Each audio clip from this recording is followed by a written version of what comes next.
What's up, Cripple? It's me, Cum. And today we're going to be talking about a topic that is more stale than the bread that I left on top of my fridge last week. It's about the submersible that went down to see the Titanic a couple weeks ago with a bunch of billionaires. I think it was like $250,000 per ticket, something ridiculous like that. And they went down and they did not come back up. More specifically, we're going to be learning about how this was somehow the SJW's fault.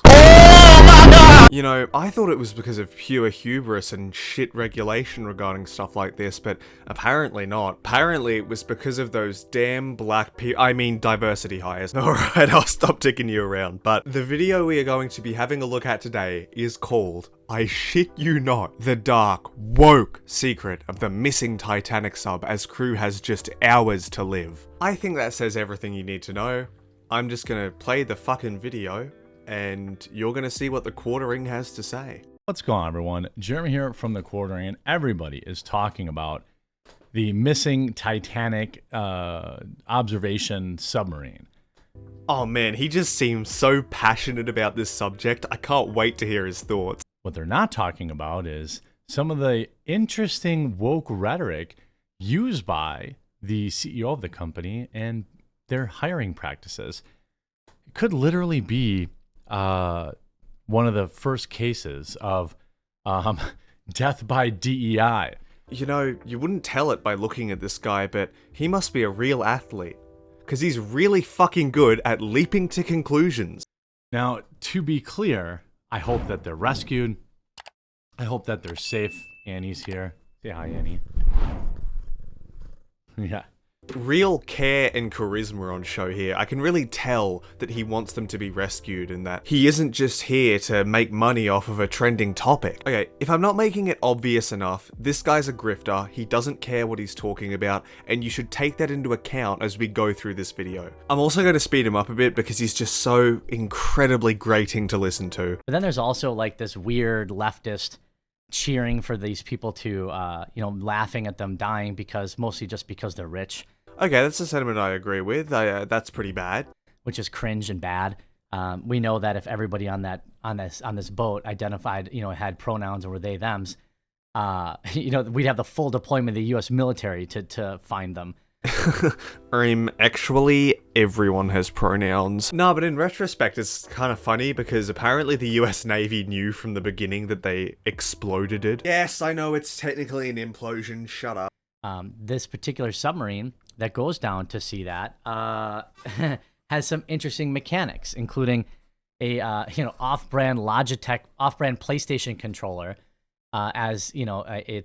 it's controlled with that. So, funnily enough, apparently the controller isn't even, the weird part. The US Navy uses, controllers to control periscopes on submarines. No, the bigger problem was apparently it just wasn't built to spec. It had a glass window that was not designed to withstand the pressure at the depth that the Titanic sits. There's also questions as to whether the material that the rest of the sub was made out of was even adequate for what they were trying to do. I'm just saying that TheQuartering clearly hasn't done his research on what he's talking about, and that becomes very fucking obvious when he tries to identify the cause. There's a 10,000 square mile ocean area. Now, what makes this compelling is that there's only a few hours left. There's only a few hours left to find these people because they're running out of oxygen. I believe they run out of oxygen sometime around today, later today or later tonight. And what's first happening now is the military has picked up some pounding sounds. Are they people inside the sub banging wrenches against it? Hopefully. Obvious update here, it wasn't. But I'm just gonna cut out a part of the video here because he basically just waffles on about information that was already just, floating around the news media when this was all happening. So no real point in jotting over that stuff again. And then here's what people have really picked up on, as my cat chews. Here's the CEO of the company. Yes, Annie.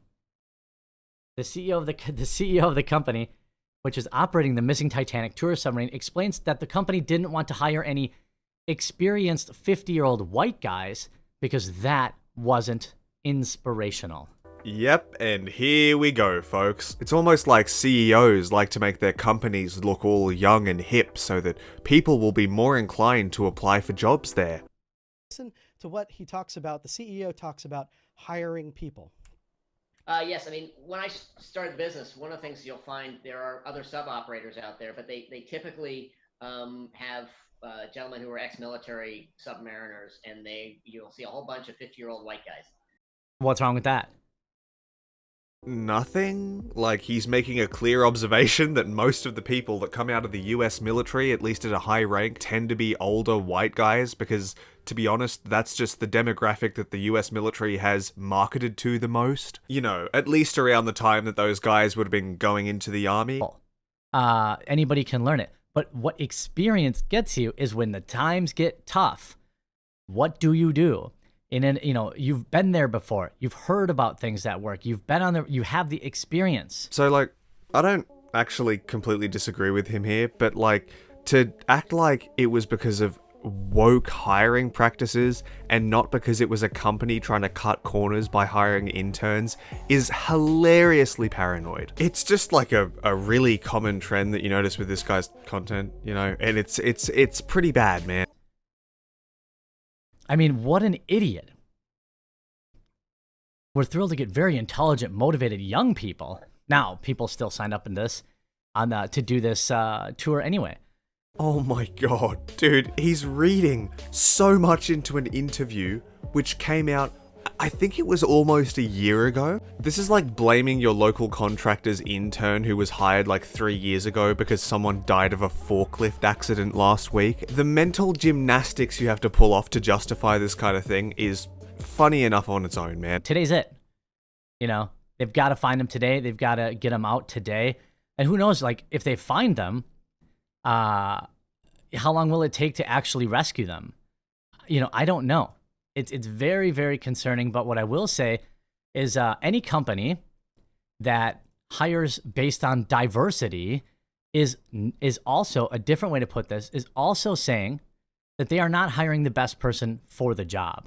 And that generally leads to bad things. So I'd just like to point out at this point in the video that his whole argument so far is that wokeness took down the submarine, and his evidence to prove this is an interview clip and some tweets from people who already agree with him. Honestly, dude, like, folk like TheQuartering are so disconnected from reality that I almost considered just not making this video at all, because it's like, what's the point? I mean, TheQuartering and his ilk are a dying breed on YouTube, so why even bother? But at the end of the day, he's spewing some bullshit, and someone's got to keep the bastards honest, right? So here we are. I love how I'm talking like he's ever gonna see this. Anyway, that's pretty much it for this video. He just rants on about the same stuff over and over and over again, and it's just the same shit that I'm absolutely certain none of you care about. So, moral of the story, I guess, is don't blame the gays when your shitty submarine explodes. Anyway, that's gonna do it from me, guys. Bit of a shorter one today.